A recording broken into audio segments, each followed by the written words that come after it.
सफलता इत्तेफाक की देन नहीं है, यह हमारे नज़रिए का नतीजा होती है और अपना नज़रिया हम खुद ही चुनते हैं। इसलिए सफलता इत्तेफाक से नहीं मिलती, बल्कि हम उसका चुनाव करते हैं। सफलता इस बात से नहीं मापी जाती कि हमने ज़िंदगी में कितनी ऊंचाई हासिल की है, बल्कि इस बात से मापी जाती है कि हम कितनी बार गिरकर उठे हैं। सेहत, खुशी और सफलता हर आदमी के जूझने की क्षमता पर निर्भर होती है। बड़ी बात यह नहीं है कि हमारी ज़िंदगी में क्या घटित होता है, बल्कि यह है कि जो घटित होता है हम उसका सामना कैसे करते हैं। अगर हालात बिगड़ जाएं, तो यह हम पर निर्भर करता है कि उनका सामना जिम्मेदारी से करें या खींचते हुए करें। भाग्य केवल संयोग पर निर्भर नहीं होता, बल्कि हम उसे अपने लिए चुनते हैं। वह इंतजार करने की नहीं, बल्कि हासिल करने की चीज़ है। बड़े बड़े विजेताओं को भी जीत से पहले हताश कर देने वाली बाधाओं का सामना करना पड़ा। उन्हें जीत इसलिए मिली कि वे अपने असफलताओं से मायूस नहीं हुए। अगर आप सचमुच सफल होना चाहते हैं, तो उन कामों को करने की आदत डालिए जिन्हें असफल लोग नहीं करना चाहते। सफल लोग महान काम नहीं करते, वे छोटे छोटे कामों को महान ढंग से करते हैं।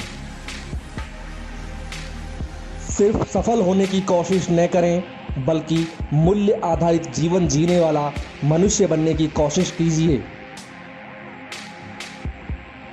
किसी व्यक्ति के जीवन की क्वालिटी उसके बेहतर काम करने की कमिटमेंट पर निर्भर करती है, फिर चाहे उसका कार्यक्षेत्र कोई भी हो। जब किसी इंसान में कोई काम पूरा करने की इच्छा, लक्ष्य की ओर बढ़ने की सही दिशा का ज्ञान, लक्ष्य के प्रति समर्पण और कड़ी मेहनत करने के लिए अनुशासन की भावना होती है, तो सफलता उसके कदम चूमती है। आने वाले कल की उपलब्धियों की राह में केवल एक ही बाधा है, और वह है हमारे आज के संदेह। जीतने वालों की तकलीफ बर्दाश्त करने की शक्ति बढ़ जाती है, क्योंकि उनकी मेहनत सिर्फ खेल में प्रदर्शन करने तक सीमित नहीं रहती, बल्कि उनके चरित्र को भी ऊंचा उठा देती है। आपको जिंदगी में यह चुनाव करना है कि आप अनुशासन की कीमत चुकाएंगे या अफसोस की। जीतने की इच्छा सभी में होती है, मगर जीतने के लिए तैयारी करने की इच्छा बहुत कम लोगों में होती है। कामयाब लोग अपनी कमियों को पहचानते हैं, मगर अपनी शक्तियों को बढ़ाते हैं। जब हम अपनी शक्तियां पहचानेंगे ही नहीं, तो उन्हें बढ़ाएंगे कैसे? हम क्या नहीं करना चाहते, इससे ज़्यादा ध्यान इस बात पर दें कि हम क्या करना चाहते हैं और क्या बनना चाहते हैं। प्रेरणा का जन्म उत्तेजना से होता है, और उत्तेजना तभी पैदा होती है जब किसी काम के प्रति पूरा समर्पण हो। जब हम दूसरों के लिए अच्छे बन जाते हैं, तो खुद के लिए और भी बेहतर बन जाते हैं। हम जिन कामों को लगातार करते हैं, हमारी शख्सियत उन्हीं के मुताबिक ढल जाती है। श्रेष्ठता किसी एक काम से नहीं, बल्कि एक समूची आदत के नतीजे के तौर पर हासिल होती है।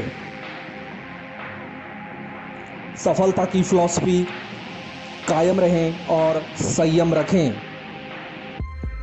अच्छी आदतों को अपनाना मुश्किल है, लेकिन उनके साथ जीना आसान है। बुरी आदतों को अपनाना आसान है, मगर उनके साथ जीना मुश्किल है। महान मस्तिष्क उद्देश्य से भरे होते हैं, और अन्य लोगों के पास केवल इच्छाएं होती हैं। कुछ करने की कोशिश करके असफल हो जाने वाले लोग उन लोगों से लाख गुना बेहतर हैं जो कुछ किए बिना सफल हो जाते हैं। आज तक कोई इंसान इसलिए सम्मानित नहीं हुआ कि उसने दुनिया से क्या लिया, लेकिन इसलिए ज़रूर हुआ कि उसने क्या दिया। जीतने वाले कोई अलग काम नहीं करते, वे हर काम को अलग ढंग से करते हैं।